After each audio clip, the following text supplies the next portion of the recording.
네, 반갑습니다. HNH 홍지영 교수입니다. 예, 이번 시간에는 발목 염자, 발목 빔에 대해서 올바른 재활 방법에 대해서 한번 알아볼 생각입니다. 우리가 흔히들 재활이라고 이야기를 하면 영어로는 rehabilitation이라고 하고요. 일상생활로의 복귀를 뜻하는 단어로 많이 사용이 됩니다. 발목을 삐었을 때, 즉 아프지 않은 상태로 돌아가는 것, 이게 이제 목적이 되겠죠. 우리 이번 시간에는 어떻게 하면은 발목을 삐기 전 상태로 돌아갈 수 있는가에 대해서 한번 알아보도록 합시다. 우리가 2편에서 발목 삔 이후에는 5가지 정도의 손상이 일어난다라고 이야기를 했었습니다. 그 중에서 뼈, 연골, 연부조직, 인대 같은 경우에는 재활의 목적이 재생이라고 생각을 합니다. 그리고 나머지 이제 2개인 근육과 건, 그리고 신경 같은 경우에는 재교육이 필요한 상태라고 바라봅니다. 즉, 올바른 재활을 위해서는 재생, 재교육 이렇게 2가지만 잘 기억해주고 실행을 하면 될 것 같습니다. 우리가 흔히들 발목을 삐고 나면 급성기 한 48시간, 이틀 이내에는 라이스라는 요법을 꼭 사용하라 라고들 많이 이야기들 합니다. 라이스 같은 경우에는 R 같은 경우에는 rest, 안정, 쉬어라 라는 뜻이고요. I는 ice, 차갑게 하라. C는 compression, 압박, 꾹 눌러줘라. 그리고 E 같은 경우에는 elevation이라고 해서 상처 부위를 올려라인데 심장보다 높게 올려라입니다. 이럴 때 급성기의 치료 목표로 우리가 삼고 있는 거에서 저는 우선순위를 좀 두고 싶은데, 뭐라고 하든 첫 번째는 안정이라고 생각합니다. 급성기에는 안정을 꼭 취하는 게 첫 번째고요. 그리고 추가적으로 조금 더 한다면 아이스 정도 하면 좋지 않을까라고 생각을 합니다.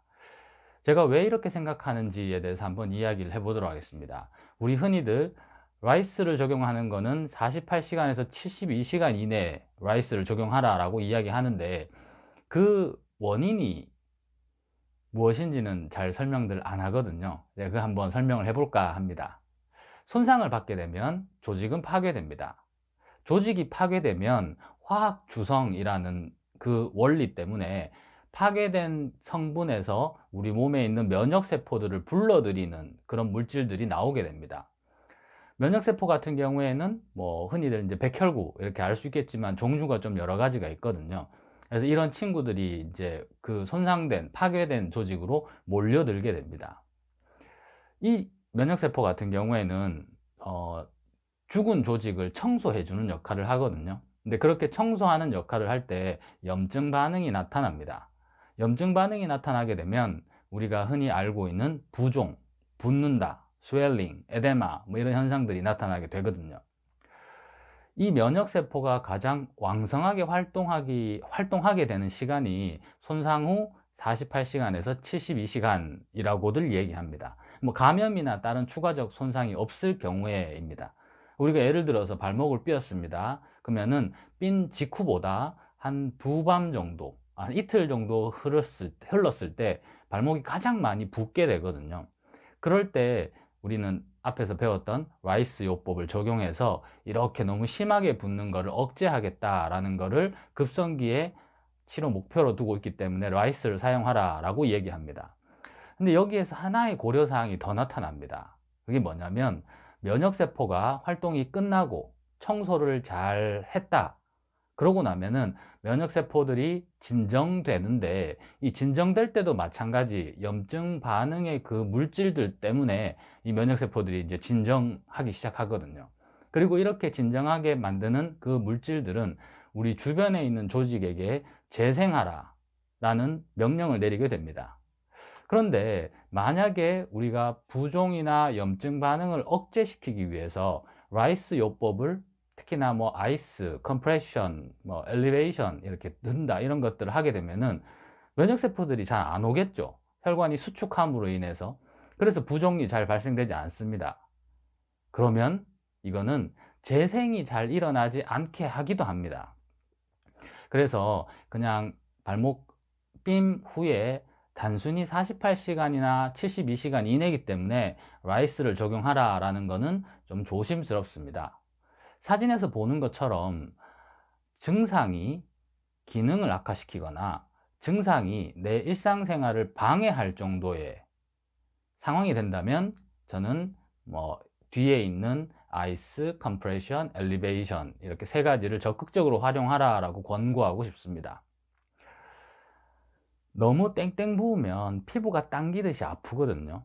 그러면 라이스 해야 됩니다. 그리고 또 이렇게 심장이 두근두근 뛰는 것과 더불어서 내 발목의 통증이 두근두근 이런 느낌이 난다. 그럼 너무 심한 상태로 파악할 수 있습니다. 그러면은 라이스를 적극 적용하기를 바랍니다. 그런데 발목을 삔 후에 디딜 때는 좀 아프다. 그런데 발목을 이렇게 봤을 때 별로 크게 붓지 않았었다 라고 할 때는 라이스를 저는 쓰지 않는 것을 더 권장하고 싶습니다. 오직 남아있는 거는 저는 조직 재생을 위해서 레스트, 안정, 고정 이게 가장 중요하다고 생각합니다. 이거는 뭐 발목이 많이 삐었든 부종이 심하든 적든 꼭 필수적으로 동반이 돼 줘야 됩니다. 우리가 2편에서 제가 말씀드렸었죠. 한번 삐끗해서 붓지 않고 통증이 살짝 느껴지는 정도의 발목 삔이라고 하더라도 이 인대나 연부 조직들이 완전히 다시 정상 상태로 돌아가는 데는 한 2주 정도 소요가 됩니다. 근데 심하면 더 오래 걸리겠죠. 그럴 때 최대한 우리는 생각보다 오랫동안 안정을 취하는 게 좋습니다. 근데 이게 뭐 이론적으로만 가능하지 실제로 생활하는데 발목을 안 쓰고 살 수는 없거든요. 병원에 가면 발목이 삐었다라고 해서 병원에 방문하면 우리 흔히들 이제 플라스틱 보조기 같은 것들을 처방 내줍니다. 그랬을 때 그걸 갖다가 이제 한 일주일 정도 꼭 차고 다니세요 라고 이야기하면 우리 환자분들은 한 2, 3일 차고 다니고 말죠. 그러고 나서 끝내버리는데 되도록이면 기한을 지켜주기를 좀 바라고요. 그리고 또 하나는 그렇게 이제 풀었다. 근데 내가 일상생활 하는데 이걸 늘 차고 다니는 게 너무 번거롭다. 그러면은 약국에 가면 압박붕대나 이렇게 압박할 수 있는 그런 이렇게 아대 형태가 다 판매되고 있습니다.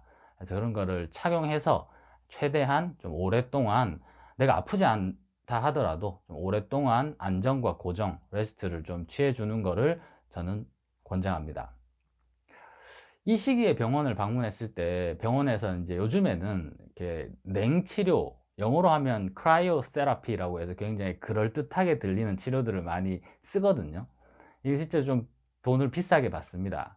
근데 병원에 계신 현업분들에게는 좀 죄송스러운 얘기지만 그거나 집에서 찬물에 발 담그나 효과는 저는 똑같다라고 생각합니다. 그래서 병원에 저는 당연히 가야 된다고 생각하고요. 갔을 때 약으로 주는 소염 진통제 아니면 물리치료실 시행되고 있는 그런 크라이오젯 차가운 공기 쐬는 거 이거는 글쎄요 좀 세모이고요. 거기서 주는 플라스틱 형태의 그런 보조기 그리고 압박 붕대 이런 것들은 적극 사용들을 하시면 좋을 것 같습니다. 그리고 이제 두 번째 테마입니다. 두 번째는 우리가 근육과 건, 신경에 대해서 재교육을 해줘야 됩니다. 보통 여기까지는 병원에서 잘 관리를 하지 않거든요. 그러다 보니까 발목을 삔 후에 다시 재발하는 확률도 되게 많아지고 평생 발목이 약한 상태로 살아가는 경우가 정말 많다고 생각합니다. 그러면 이미 이 영상을 보시는 분들은 발목을 삔 지 좀 지났을 겁니다. 삐자마자 찾아보는 분들도 분명히 계시겠죠. 근데 이제 옛날에 내가 발목을 한번 삐어 봤었는데 라는 분들에게 내가 과연 완치가 되었는지 재교육이 필요한지 필요 없는지 한번 알아보는 방법도 한번 소개를 해볼까 합니다. 사람은 발목 움직임을 네 가지 방향으로 움직일 수 있습니다. 밑에 적혀 있는 것처럼 발등 굽힘, 발바닥 굽힘, 안쪽 번짐, 바깥쪽 번짐 이렇게 네 가지 동작을 하게 되는데 이 네 가지 동작을 두 개씩 묶어서 이렇게 확인을 해보면 내 발목이 지금 정상적인 움직임이 가능한지 안 한지를 알 수 있습니다. 지금 영상으로 한번 살펴보면 첫 번째 동작입니다. 발등 굽힘 그리고 안쪽 번짐을 더한 위치입니다. 우리 시계로 따지자면은 1시 방향, 1시, 2시 방향 정도 되겠죠. 그리고 그 다음 동작입니다. 지금 같은 경우에는 발등 굽힘과 바깥쪽 번짐을 같이 한 동작입니다. 우리 시계로 따지자면 10시 정도 될 겁니다. 다음 동작으로는 이렇게 된 상태로 발바닥 굽힘과 안쪽 번짐이 동반되어져 있는 상태입니다. 시계로 따지자면 한 5시, 4시 정도를 향해야 되는 상태라고 생각을 해주면 되겠고요. 그 다음에 마지막입니다. 발바닥 굽힘과 바깥쪽 번짐, 이렇게 4가지 방향을 각각 확인해 보면 되겠습니다. 발목이 삐끗한 발목의 삠, 염자를 경험한 쪽 같은 경우에는 이런 동작을 할 때 무언가 통증이 느껴지거나 아니면 굉장히 이질감이 느껴지는 그런 상태를 우리는 경험해 볼 수 있습니다. 발목을 삠 경험한 분들 같은 경우에는 양쪽 발의 느낌이 굉장히 다를 겁니다. 한번 확인해 보기를 바랍니다. 이게 만약에 다르다면 내가 운동 재교육이 필요한 발목 상태구나 라고 할 수 있겠습니다. 자, 두 번째 방법입니다. 불안정면 위에서 균형 잡기라는 건데요. 뭐 별 큰 게 아니고 우리 이렇게 다이소 같은 데 가도 충분히 살 수 있죠. 저렇게 이제 밸런스 패드라고 표현합니다. 물렁물렁한 건데 여기 이제 딱딱한 지면이 아니라 불안정한 면 위에 올라가면 우리는 균형을 잡으려고 노력을 하게 됩니다. 그런데 굉장히 흥미롭게도 우리 인간이 균형을 잡을 때 첫 번째로 기능을 해줘야 되는 부분이 발목입니다. 즉 발목 부상을 경험하게 되면은 균형 능력이 떨어지게 되고 저렇게 물렁물렁한 연석면 위에 올라갔을 때 요동이 굉장히 심하게 이렇게 흔들리게 됩니다. 그랬을 때 양발로 섰을 때도 좋고요. 저렇게 하나의 위에 섰을 때도 좋습니다. 그랬을 때 한쪽 발목이 특별히 더 흔들린다 그러면 나의 발목 감각 운동에 재교육이 필요한 상태구나 라고 확인을 할 수 있을 겁니다. 물론 한쪽 말고 양쪽이 다 흔들리는 분들은 발목 운동이 필요합니다. 균형 운동을 꼭 할 필요성을 느꼈으면 좋겠습니다. 자, 그러면 이렇게 확인을 해서 내가 재교육이 필요하다라고 판단이 된다면 우리의 목표는 두 가지가 됩니다. 근육 약화를 해결하기 위해서 근력 강화를 해야 되고요. 감각 이상, 위치 감각의 이상을 해결하기 위해서 감각 운동의 재교육이 필요합니다. 이 두 가지를 한 번에 할 수 있는 방법으로 ABC 운동이라는 것을 많이 이야기들 하고 있습니다. 우리가 운동에서 많이 사용하게 되는 여러 가지 운동들이 정말 많이 있습니다. 스트레칭, 그 다음에 근력 강화 등등의 여러 가지 방법들이 많이 있는데 시간이 없다면 그냥 가만히 책상에 앉아서 저는 ABC 운동을 해보기를 추천합니다. A 그리기, B 그리기, C 그리기 이렇게 되어 있거든요. A 그리기 같은 경우에는 지금 알파벳을 숫자 순서대로 1번 방향, 2번, 그리고 5번 방향까지 진행을 시켜주면 됩니다. 영상으로 한번 살펴보면은 이렇게 1번, 2번, 3번, 4번, 5번 이렇게 볼 수 있습니다. 또 다른 각도에서 찍은 걸 살펴보면 1번, 2번, 3번, 4번, 5번 이렇게 생각을 해주면 되겠습니다. 이번에는 B 그리기입니다. B 그리기 같은 경우에는 위에서 아래쪽으로 1번, 그 다음에 밑에서 위로 볼록, 다시 한번 볼록 이렇게 올라오는 순서대로 운동을 시행하면 됩니다. 영상으로 한번 살펴보겠습니다. 밑으로 볼록, 볼록 이렇게 시행을 하면 되겠고요. 다른 각도에서 한번 살펴보겠습니다. 내리고 볼록, 볼록 이렇게 운동을 시행하면 됩니다. 이번에는 가장 간단한 C 그리기입니다. C는 이렇게 따라오면서 그림을 그려보면 됩니다. 영상으로 살펴보면 위에서 아래 방향으로, 또 다른 각도에서 살펴봐도 위에서 아래 방향으로 그려주면 되겠습니다.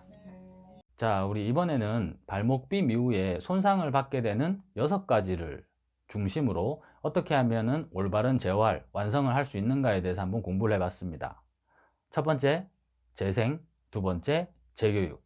그 중에서 저는 우리가 흔히들 경험하지 못하는 재교육이 정말 중요하다라고 강조를 하고 싶습니다.